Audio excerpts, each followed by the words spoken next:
朝露の小道をすり抜け、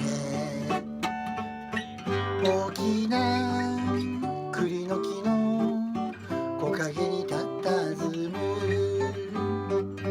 バカだったあの頃はモノクロスクリーン、裏切って傷つけた帰れない過去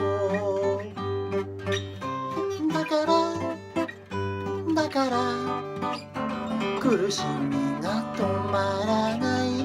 くしゃみと一緒に憂鬱を吐き出せたらいいのにね。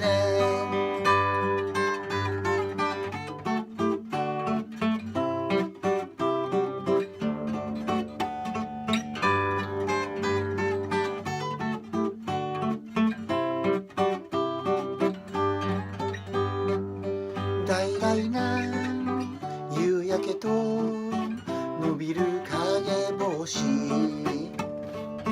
階段で立ち止まりこの街見渡す。若かったあの頃はセピア色のフォト、裏切られ傷ついた変わらない過去だから憎しみを忘れない。くしゃみと一緒に災いを吐き出せたらいいのにね。だけど幸せ探してる。くしゃみと一緒に不幸せ吐き出せたらいいのにね。くしゃみと一緒に不幸せ吹き飛ばしてしまいたい。